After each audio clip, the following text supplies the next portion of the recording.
This is Wildcat Country. Larson tipped it. Love has it. Lewis slams it, and Arizona wins it. The inside scoop on the Arizona Wildcats. It's Gunnar Maldonado. He's got blockers. Touchdown, Arizona. Ladies and gentlemen, it's time to bear down.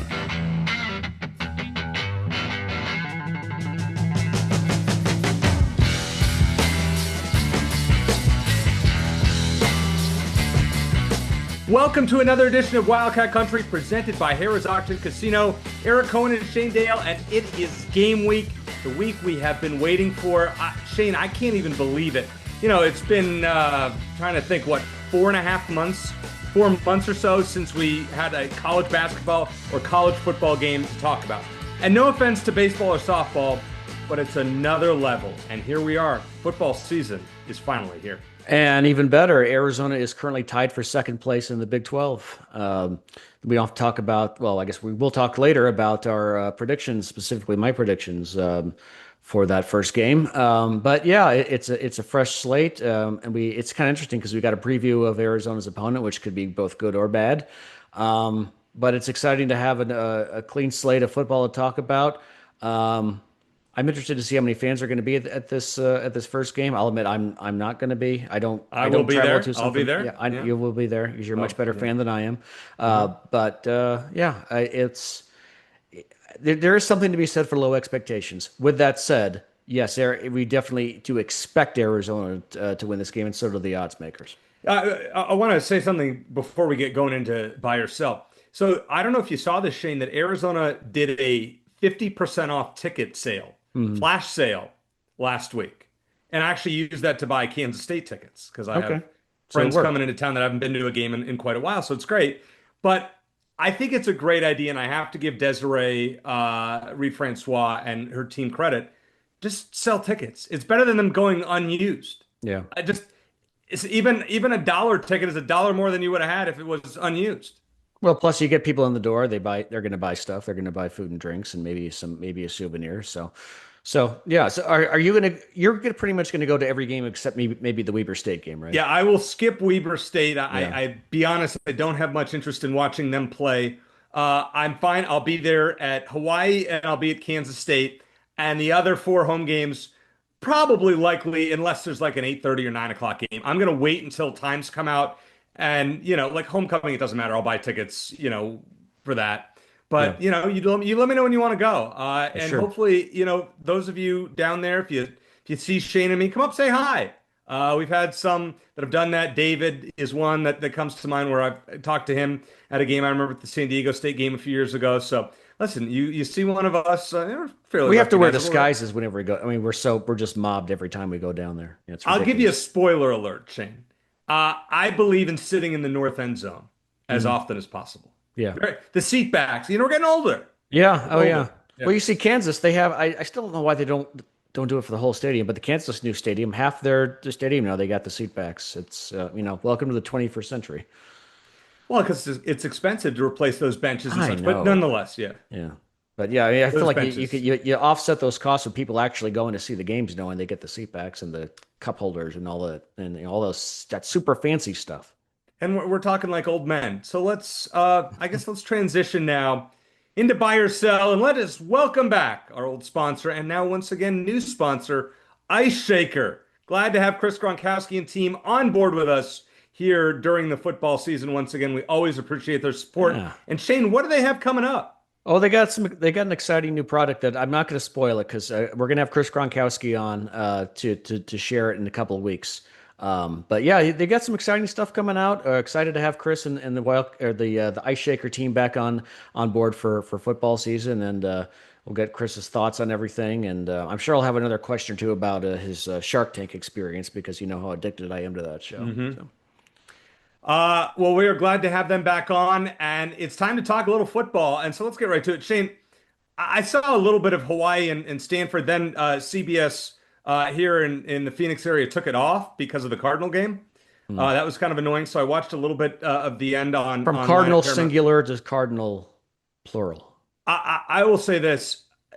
Stanford stinks. They are staring 0-12 or very close to it in the face. They are a fade. Hawaii did not look great, but let's start with the news. Hawaii's quarterback Micah Alejandro is banged up. So Shane, Arizona has no excuse not to blow out an inferior team by yourself. I think that's a bit too big a conclusion to jump to based on what we saw from the 2024 team. So I'm going to sell. But yes, if Alejandro, if he can't go, or at least he can't run like he's able to, that's a big deal. He's a mobile quarterback. Hawaii's running game outside of him doesn't seem terribly intimidating, just based on the small sample size we have against Stanford.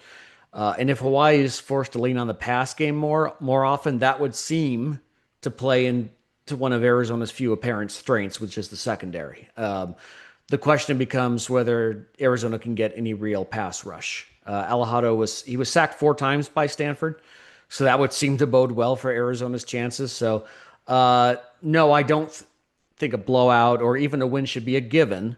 But yes, it could be a big deal. If Alejandro is more one dimensional and he can't run, then that is a big deal for Arizona and Hawaii.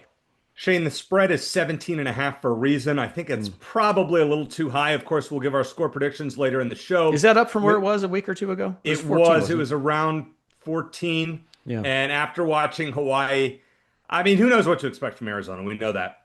Hawaii is not very good. I will say that fairly confidently. They stink. And therefore, they are a fade. And if Arizona does not win this game by multiple scores, we got problems. I'm going to say that. I'll disagree a little bit with you on there too. I mean, I feel like my prediction for the season for Arizona was 5-7, but better in the second half of the season because they have so many new faces. I think they could win this game and not look great. And I think it's very much going to be a work in progress. And maybe that's true in college football every year now with the transfer portal and NIL. But when you have a lot of new coordinators and you have a lot of new faces, a lot of people who probably didn't want to be here last year who are now gone, brand new faces on the offensive and defensive line in particular. It's going to take, even if Arizona ends up being good, bowl caliber good like you predict they're going to be, it's still going to take a while to gel. So I think Arizona could end up going to a bowl game, but still looking iffy in this one. But yes, it's a game they definitely should win regardless. Yeah, after watching those two teams, I'm thinking these are two really not good teams. Now, I expect Hawaii to score some points because I don't think Arizona's defense is going to be that sharp right away, but Arizona's offense should do what they need to do against this team. All right, let's talk about the depth chart. It's not necessarily a buy or sell, but in looking at Arizona's first depth chart, what's one thing that surprises you? Yeah, the thing that stood out to me the most was all of the ors at the tight end position. We have Sam Olsen or Tyler Powell or Cameron Barmore or Keon Burnett. Since we have all the ors, it probably doesn't mean much that Burnett is on the bottom of that chart as it was listed. But that position seems like the top. It would suggest that the top couple spots are completely up for grabs. So it'll be interesting to see how that begins to shake out on Saturday. But yeah, my assumption was that you'd have Burnett probably at the top or at least top 2. But that's the only position where, I mean, you have a couple others where there's some ors, but not all the way down the line. So I think that's pretty interesting. I'm interested to see how that shakes out.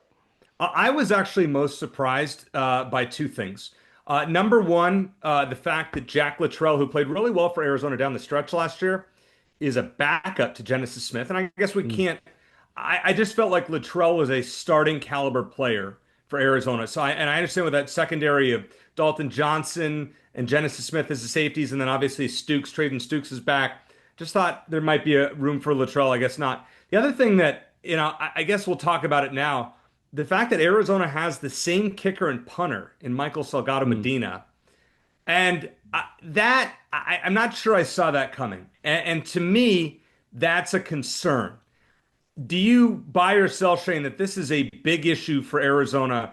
It can be a big issue with Salgado Medina. The having a dual kicker punter is not ideal these days. Well, explain to me before I answer. Explain to me from your perspective why it's not ideal. I know it's unusual, but why is it not ideal? I maybe it's just leg strength. You get tired, with all. So let's say Arizona punts in the game, and you're not going to have now Tyler Loop coming off. Tyler Loop was an extraordinary kicker who's drilling 60-yarders in college and in the pros in preseason. So having to replace him, we've had a pretty good run. We've had it pretty kickers, good for a while. Yeah. Of kickers here. You had Haversick, who had a cannon of a leg. Then you had Loop, who was extremely accurate, and then his leg got, cannon-esque. I mean, the last two kickers that Arizona's had both kicked in the NFL, in Haversick and Tyler Loop now. And now you have a guy in Salgado Medina. The fact that Arizona couldn't find a better punter, I'm really concerned. I think this is going to be a major issue. I'm not sure about the punting. As far as the kicking, he was pretty accurate in high school. He made 15 out of 21 kicks in his senior year. He made a 52-yarder in there. 64 out of 70 extra points. Now, Tyler Pursoon, who's the son of former Wildcat kicker John Pursoon, who made the game-winning kick for Arizona in the 1995 game at ASU. He's on the depth chart right behind Medina. So if Medina has any early struggles, Arizona has another option there. It would kind of, in a perfect world, if Arizona runs Hawaii out of the stadium and does the same with Weber State, then maybe you give both guys a chance. I don't know if that's going to be that would be a luxury at this point. But see, I think you can probably expect more of an adventure in the kicking game than usual. In other words, more of a regular college football experience, unfortunately. I just wouldn't label it a big issue until we have a reason to do so. Okay, fair enough. It's something that is concerning. Another thing that I'm paying attention to on Saturday night is the offensive line. That's the one unit that I'll be watching the most closely. Buy or sell if you agree or disagree with me. Buy that one. That's going to be the biggest key for the offense. I believe, I still am a Noah Fafita believer, despite last year's struggles. I think Seth Diggy's going to be a good coordinator and play caller for him and the rest of the team. None of that matters if Fafita doesn't have time to throw. And Kedrick Reescano and the rest of the running back group don't have room to run. The good news is Arizona has a lot of experience up front. 3 seniors starting, or possibly 3, I guess, with Tristan Bounds or Rhino, whose last name, again, I'm not going to try to pronounce. Tapatui? Good enough. They're both listed as starter at right tackle, so that'll be something else to watch there in terms of the depth chart. But, yeah, it's a very new offensive line.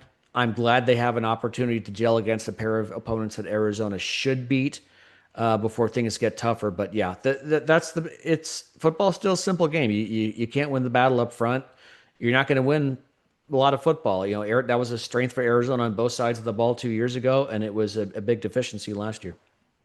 We're going to bring on our guy, Victor Yates, former letter winner at the University of Arizona, who's going to join us to talk about everything Arizona in the next segment. But before we do so, Shane, let's talk one of my favorite segments on the show, Shane's Standouts, where we learn a little bit about the other sports on campus. What do you got for us this week? Yeah, it's good to have them back. I guess they were all officially welcome back last weekend, even though soccer and volleyball had already been in action. But I want to take a moment to acknowledge Coach Becca Moros and the undefeated Wildcat soccer team. We had a chance to meet Becca at the alumni event in Scottsdale a couple of months back. The soccer team has yet to concede a goal in its first 4 games of the season, which was most recently a 2-0 win at New Mexico State.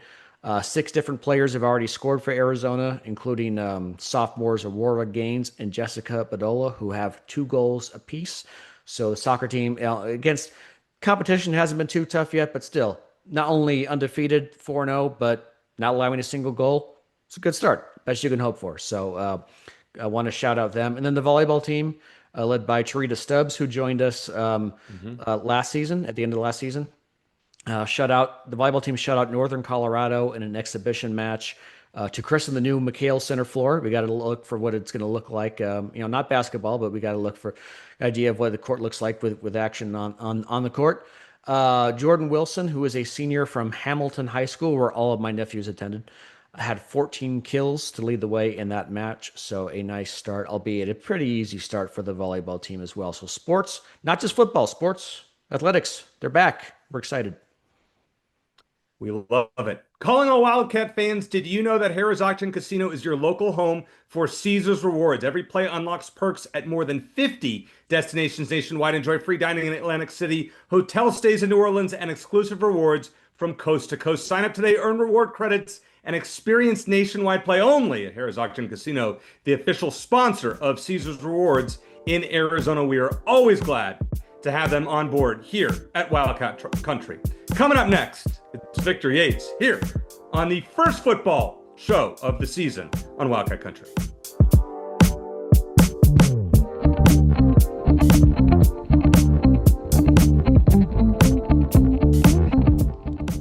you're on the golf course and it's 100 degrees outside, you know what's great? The ice shaker, which keeps your water cold.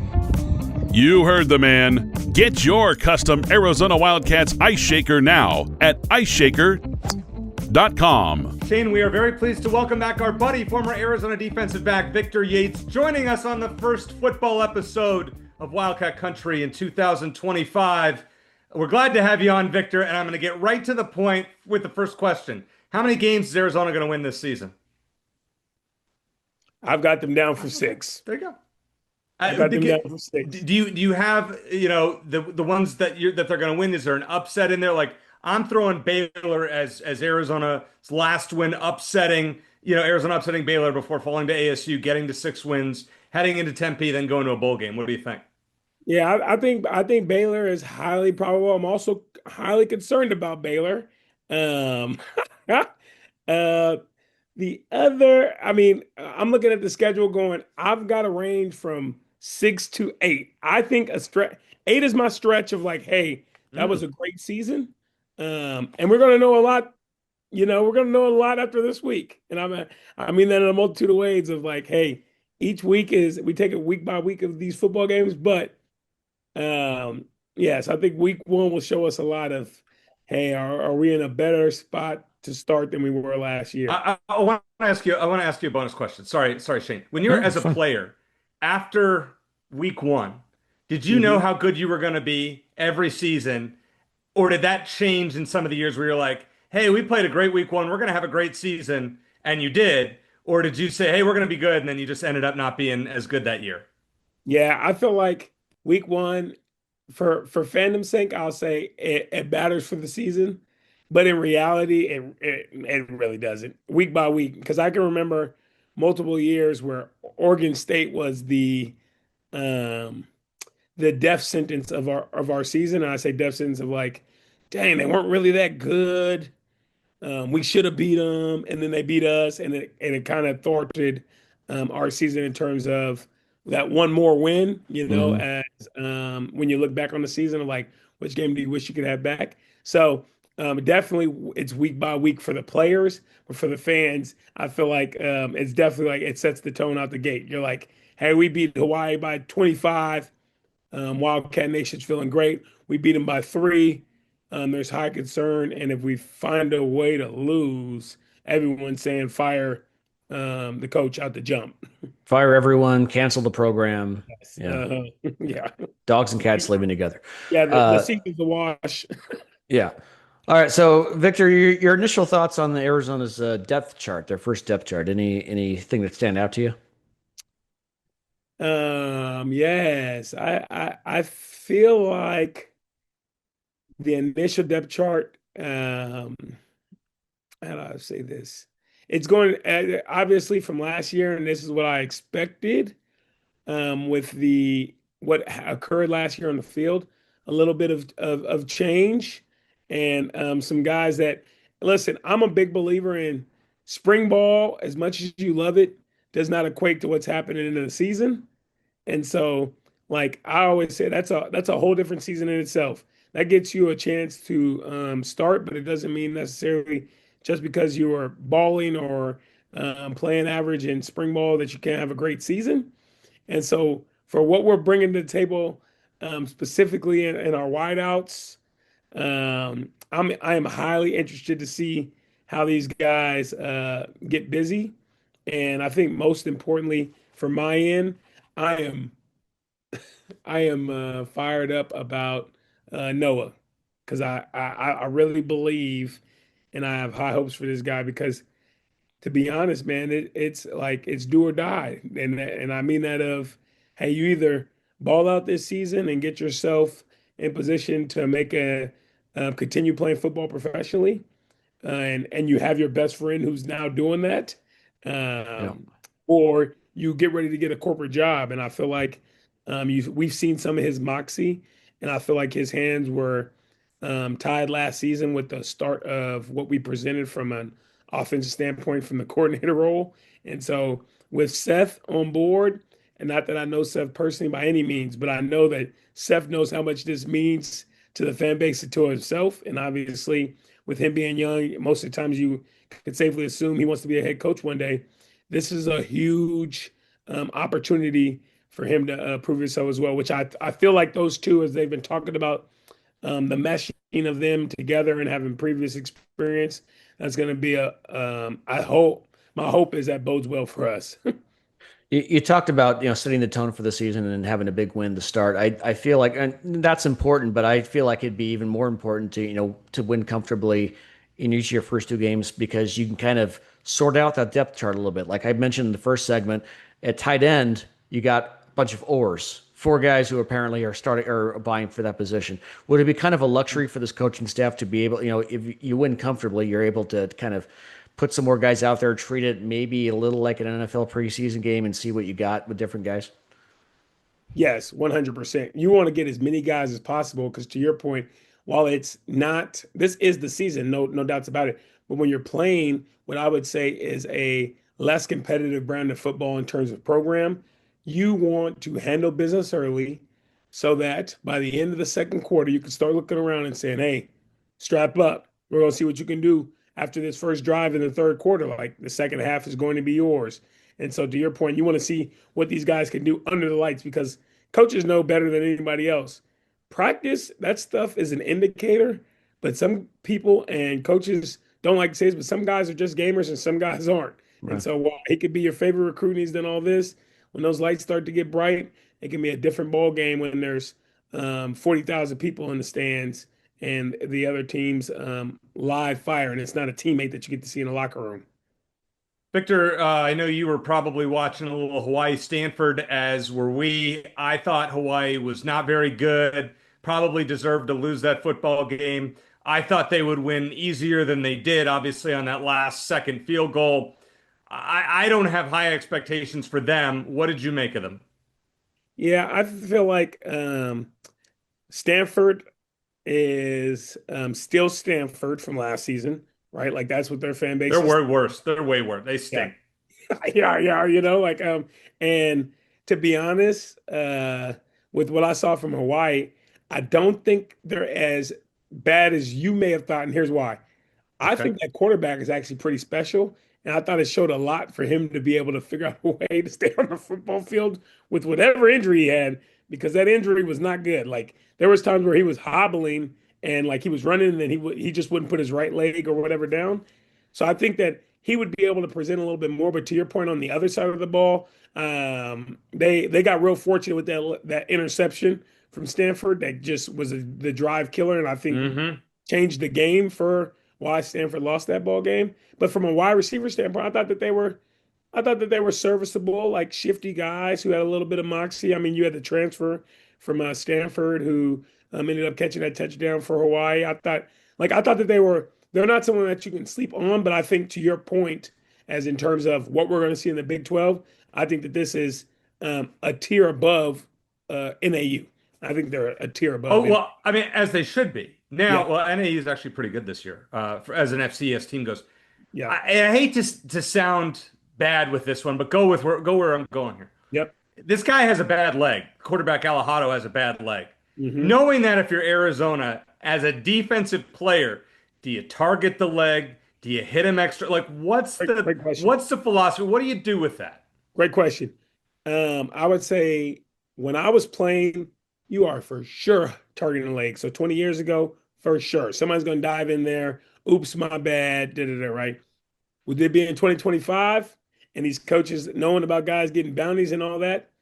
They're not going to do that. But I will tell you that they are going to tell him, hey, you need to treat him like a regular quarterback. We do not feel bad for that guy. We are and this is what I would tell you what a coach is going to tell them because they're professionals and they want to keep their jobs, right? Hey, we are by no means trying to hurt this guy. But when you tackle him violently, like if you were going to tackle Shador Sanders, Yeah. like if you're going to tackle Buddy from Baylor, like if you're going to tackle Sam Levitt from ASU, there is no, oh, I don't know if I'm gonna, if he's playing hurt, that's his decision. And we've got to go play football, guys, because to your point, the defensive staff is hoping that they don't have to see him for very long because of that. The way he was hobbling around I mean, I was just like, and I was shocked that Stanford didn't bring more heat because, like, I think they had a sack on him. Yeah, they had a sack on him where I was like, is this dude gonna be okay? And he hobbled along and got back up, and I'm like, Stanford, how are you letting a one-leg guy just eat you alive? Like, I'm like, this is crazy, man. I'm picturing Danny Gonzalez going to his D line now and telling him to sweep the leg, Karate Yeah, Kid style. But you know what? Our guy Barrett Baker last week said he wants to see a return to violence this year for Arizona football. So that would definitely that listen, that listen.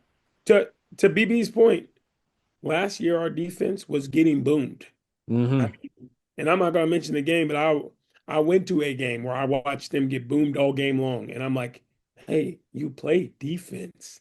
Like I'm like, the way to get off the field on defense is to impose your will on others. Like when you are bringing the hat down, and it's not just one guy, it's 11 guys, right? Because if the first guy misses, if the next guy is coming in within a half a second, we're fine. That team ball will be, I think, will be fine. And with DG, who I worked with previously, I have full confidence that he'll get those guys right. All right, my last question for you, Victor. It- what are maybe two or three things that you want to see from this team, other than just obviously winning the game comfortably? Two to three things you want to see from this team, maybe from a certain position or one side of the ball or the other, that would make you think this team has got a chance to make some noise in the rest of the season.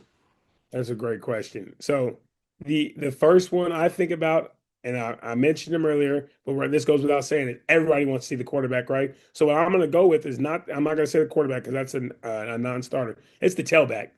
I think the tailback, and I think what Wildcat Nation has seen in the last, what is that, 3 weeks or whatever from the NFL preseason about a guy who was ineligible. And I haven't seen, oddly enough, people giving credit to the guy that they said that we should fire last year for bringing that guy on the roster.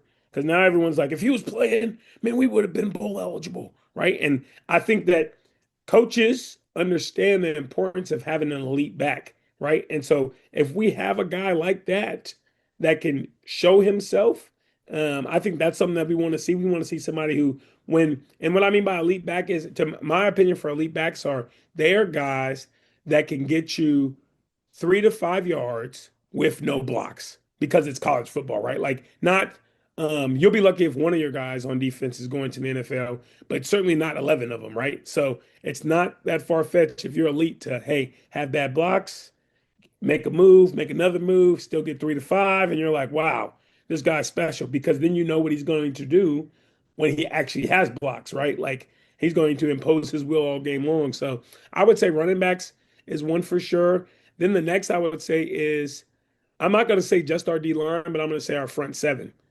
I felt like last year, man, it was a struggle to be in that backfield, man. Whether it was the tailback for tackles for a loss or it was getting to the quarterback, like it was like doo doo doo doo doo. And so with what Hawaii runs, that will be really interesting because to be honest, man, that is the perfect scenario when you're a D lineman. You know these guys want to pass.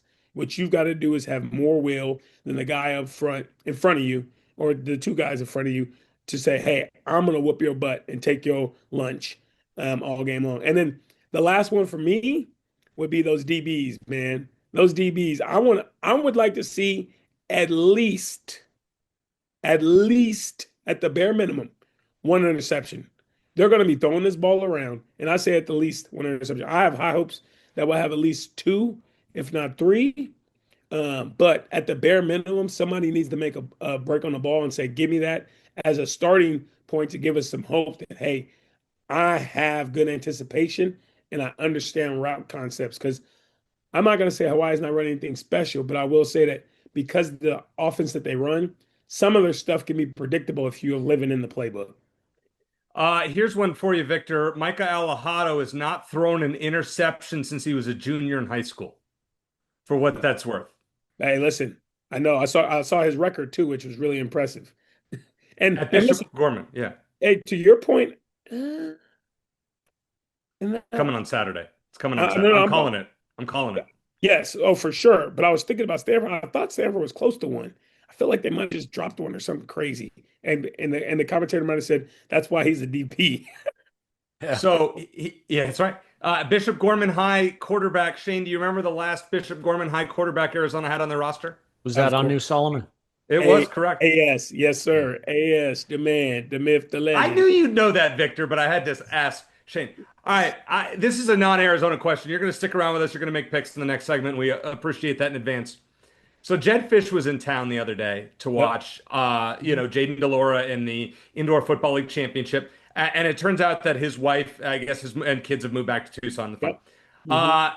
Are you knowing that there's a lot of former Arizona players, i.e., Jonah Coleman, Takario Davis, Jacob Manu, etc., at Washington? Do you find yourself kind of rooting for those guys, or are you like, no way, forget them? You know the saying, what they say at these colleges, man. Now it's going to change here in the next 5 years, but once a blank, always a blank. I feel like I root for those guys, man. Listen, the thing is that's the nature of the business, and they go with the coach.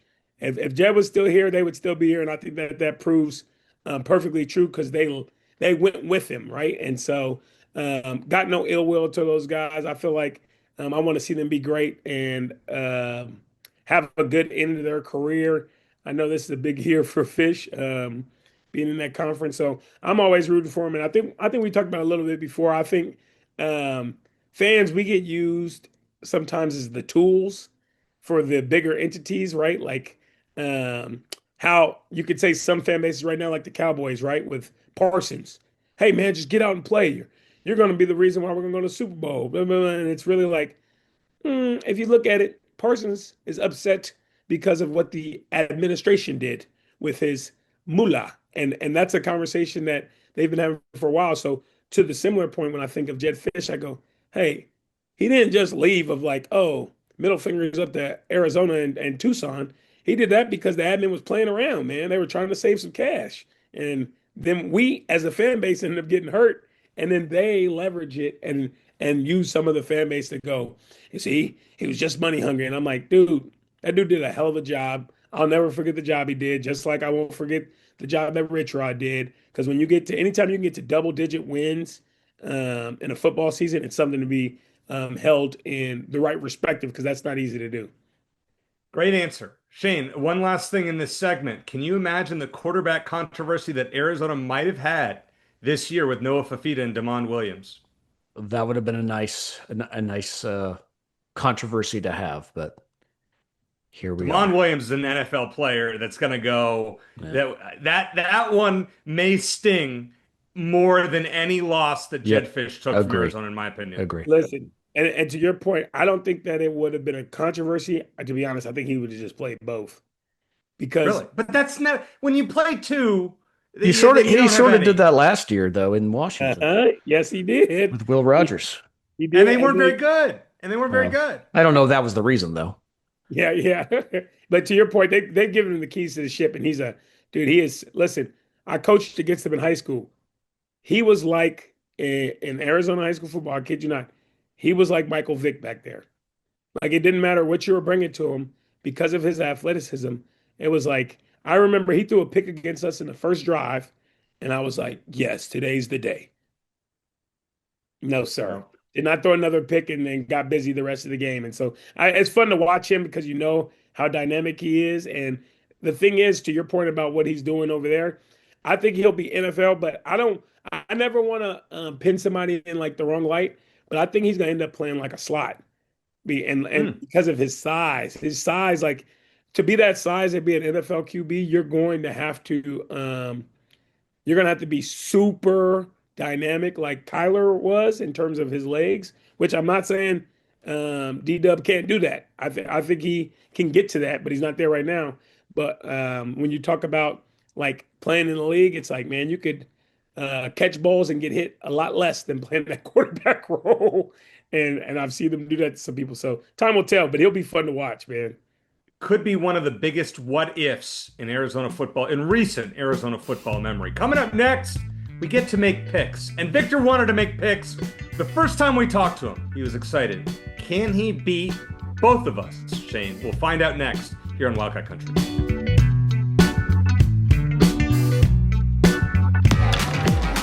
Discover more Play for All at Harrah's Auction Casino. Hi, folks. Here are your drinks. Where having fun means racking up reward credits with the Caesars Rewards loyalty program that can be redeemed for food, free play, hotel stays, and more. Not only here in the city of Maricopa, but also at more than 50 Caesars properties coast to coast. From Harrah's Las Vegas to Caesars Palace in Atlantic City. What are you waiting for? Play for All at Harrah's Auction Casino, the official sponsor of Play. All right, Shane, not a great start for you last week. I went 1-1. I got 1 point here. You got none, going 0-2 with the last-second walk-off Hawaii field goal. Can you avenge it this week? Eric, do you remember? I'm just going to completely throw myself under the bus here. Do you remember who I picked to win the Big 12 last year? Oklahoma State. Oklahoma State. How many Big 12 games did they win? 1 or 2? Oh, they won 0. Really? 0. Interesting. Who did I pick this year? Kansas State. Kansas State. Do you know what that means? That means that since Arizona has joined the Big 12, my picks to win the conference championship still have yet to win a single conference game. Do you know how sad that is? 0-10. All right. Well, we're gonna find out if the streak continues. Oh, gosh. But so here's how this works, Victor. We have 1 point for a spread pick, 1 point for an upset special cover, and if they win outright, you get another point, and 2 points for Arizona's game. We're gonna start with an upset special. I want one underdog that's going to cover the spread and possibly win outright. Who you got, Victor? Dang, that's a good one. One underdog. Oh my goodness. Oh. I'll give you a second to think. Shane, you want to give me your underdog first? I'm kind of thinking about it too. Why don't we save those for the very end, and we'll pick. Okay. But you know what? Let's save it for right before the Arizona game. Done deal. All right, we'll come back. So you guys look at your underdogs. Yeah. All right, let's go. Nebraska's a 7-point favorite against Cincinnati. The game is being played in Kansas City. Shane, who you got? I'm not much of a believer in either of these teams. And by the way, when my preamble was basically to say just fade all of my picks and you'll be fine. But I'm not much of a believer in either team. I think it's a close, ugly, classic week 1 kind of game. I think Nebraska wins. I don't think they cover. I agree with you, actually, and I don't know if that's a good thing. Victor, what do you think? 7 points Nebraska's laying against an improved Cincinnati team out of the Big 12. Yeah, I think here's what I'm going to say. I'm going to Nebraska, but oddly enough, I think they do cover. And is this year 3 or year 2 for Matt Rule? I believe this is year 3. Yeah, so I think this is like the coming out party, and because they're not in Cincinnati is my bigger thing too. Of like, hey, if that was a home game for Cincinnati, I feel like it'd be a lot different. But I feel like this is one of those where, with their setup of Raiola, 0.5 Patrick Mahomes is who I'll call him. Yeah, I feel like they're gonna hit that 7. Give it to me. 4.5. Georgia Tech is laying at Colorado. Now, you got to admire Dion for what he's gone through with his health struggles, still staying as head coach for now. And I certainly admire that. Is Georgia Tech gonna cover this line, or is Colorado going to pull an upset? No, I was higher on the Buffs than you were heading into the season, and I still am. Although I think they take a step back from last year, but I think they're going to be better than expected. I don't think they're going to the basement. They're at home. I like Salter at quarterback, who's just named starting quarterback for Colorado. I think Colorado wins this game outright. They lost 1 home game last year. I think they win. Victor, what do you think? I'm gonna go with. They're saying Georgia, which is interesting, and it's at Colorado. Man, I feel like this is doomsday. I feel like it's doomsday if Colorado finds a way to lose, which I can clearly see this happening. I could see it happening. Well, to Colorado. Georgia came a long way though. Give me the Buffs. All right, this is the yellow. Are you giving you? Oh, you're taking the buff. Wow. Okay. So I guess I'm not so fast here. I'm taking Georgia Tech. This is a fishy line. I don't buy Caden Salter for Colorado. I don't buy that team without Travis Hunter. I think they take a step back, miss a bowl game. I like Georgia Tech outright, and by more than a touchdown to cover that line. Okay, this is a good one here. Friday night special. Auburn, 2.5 point favorite at Baylor. I'm taking the home upset. I like Baylor to win that game outright. I think Auburn, you know who Auburn's quarterback is, Shane? Tell me. Jackson Arnold. What is Jackson Arnold known for Oh yeah, for losing to Arizona in the Alamo Bowl. in his first career start? Yeah, So, yeah. who do you like this weekend? Auburn given 2.5 at Baylor. Well, regardless, I like Baylor to win. Hugh Freeze just doesn't done well at Auburn at this point. In two straight losing seasons. I'm not sure why Auburn's favored in this game. We both have Baylor finishing fourth in the Big 12. They're at home, so give me the Bears to win outright. Victor. I like the Bears as well. Hmm? Bears is easy for me. I think Bears is one of the three teams that I think this year that the conference needs to watch out for in the Big 12. So great call there. Texas, Ohio State. This is a great matchup. Obviously, number one versus number two in the coaches poll. The one thing that as excited I am is to watch this game. I just want to touch on it. Lee Corso's last college game day. We all grew up watching him. I saw him twice at Arizona. One time put on the headgear. It's nostalgic. I mean, it feels like part of our youth is going away as he retires on Saturday. So just want to point that out. That one's going to be tough, but this game's going to be great. 2.5 point favorite, Victor. The Buckeyes, the defending national champions, are over the team that they beat in the semifinals last year. What are you thinking? Shock the world. No, listen, man. The reality is Ohio State is verified. Everyone knows that they have the best wide receiver. Mhm. Um, I just feel like with this game, this is a marquee game that they're going to probably see each other again. But in this going, I think the safer pick would be to go with Ohio State. But I'm going Texas. Okay, all right. Boy, that was a fake. Shane, what do you think? You know what? I'm not going to pick against the defending champs at home in their first game since winning it all. Yeah, I think Arch Manning's the real deal. And in this Mhm. game, we're in Austin. I might pick Texas. I think Ohio State wins. I think they win, not a blowout per se, but say 10 to 14 points. Say it's a one-score game late. Late maybe a turnover leads to an Ohio State touchdown, and they seal the win that way. Shane, you remember I told you the story that Ohio State won me a lot of money last year. No, no. As I had them to win the national championship, and they held up their part of the bargain. With that said, sometimes you just have a gut feeling. New quarterback Julian saying 5 star. The game's not at night though. These big noon kick. There's a reason these Ohio State people hate the big noon kickoffs. It's a Well, significant disadvantage there as far as the crowd goes. Texas 24, Ohio State 21. Texas is one of my plays this week that I'm going with. I agree with Victor on this one. All right, let's move on to the another top 10 matchup, and this is a good one. LSU has lost 5 straight season openers. That is the longest streak in the country.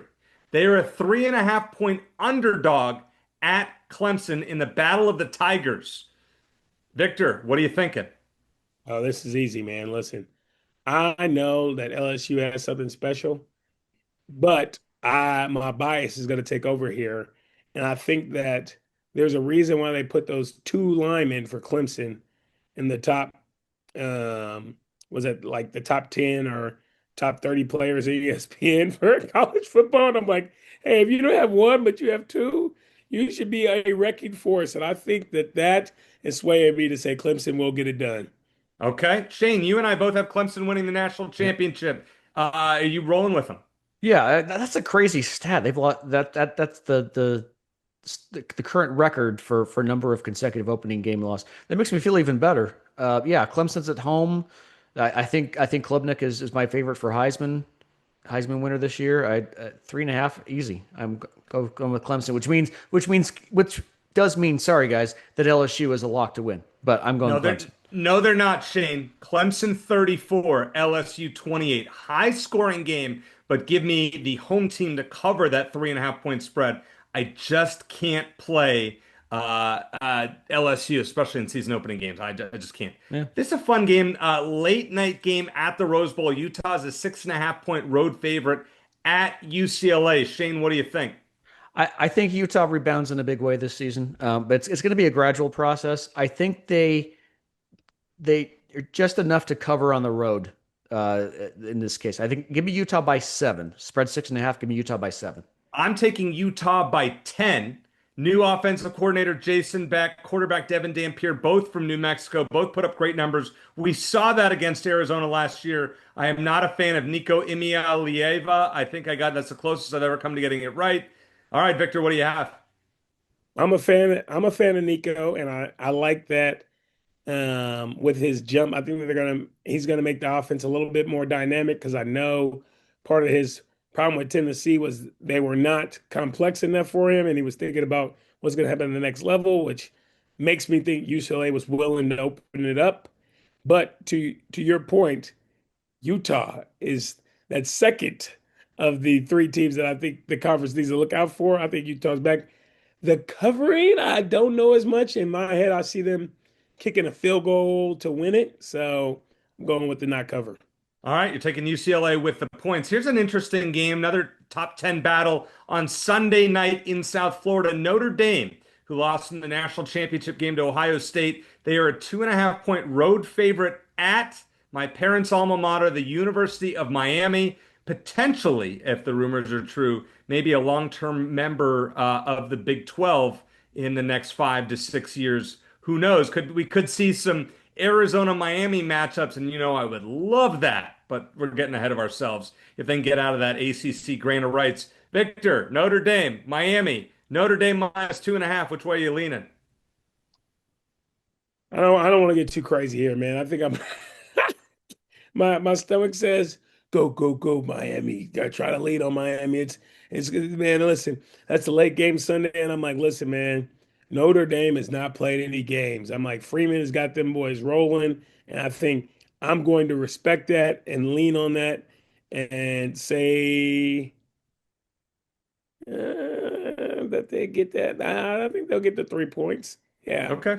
Yep. All right. You're taking Notre Dame. Shane, yep. I'm going with Notre Dame 26, Miami 20. I'm playing the under. That's one of my favorite plays this week, 49.5. My score is close, but I think we're going to see defense. Maybe if a late score puts it, closer to the total. But I like Notre Dame and Jeremiah Love, best running back in the country heading into the season. Which way are you going? Yeah, I'll keep it simple. Mario Cristobal is 1-6 against ranked teams as Miami's head coach. He's about to go 1-7. I think Jeremiah Love has a big game, takes some pressure off their freshman quarterback. I think Notre Dame wins by at least a touchdown. So Notre Dame has not beaten Miami in South Florida since 1977. I know that doesn't really matter that much, but Mario Cristobal is also one of the worst coaches tactically in the country. So that is why we all are siding with Notre Dame, even though it pains me to do that. My parents probably won't talk to me for a few days after hearing this pick. This is a really fascinating game on Monday night. North Carolina is a 3.5 point underdog at home against TCU. If you've been, I don't know, in a microwave for the last 9 months, Bill Belichick is the head coach at North Carolina. Victor, he's the greatest head coach in the history of the National Football League, in my opinion. You cannot pick against Bill Belichick in his first collegiate game getting points at home, can you? Not at all. I'm all the way with Belichick. I think one of the things that I've heard about his system was I think one of the reasons why he moved to the college realms was because he has a similar tactics of building a program like he would do in the NFL ranks. And I think that bodes well for him in this day and age with NIL and figuring out the transfer portal.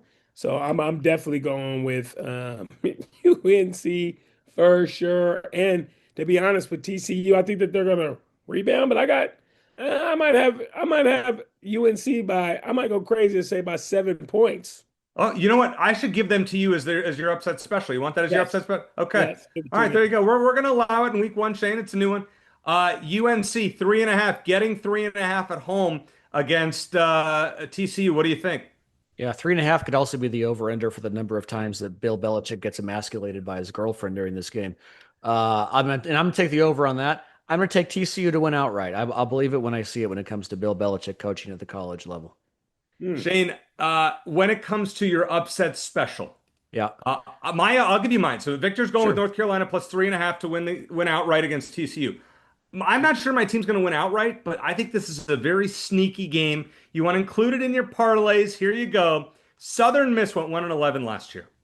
They got the coach from Marshall, Charles Huff, brought 16 of his players. Unfortunately, Huff did not bring his offensive coordinator with him because his offensive coordinator at Marshall is now at Arizona with Seth Dagey.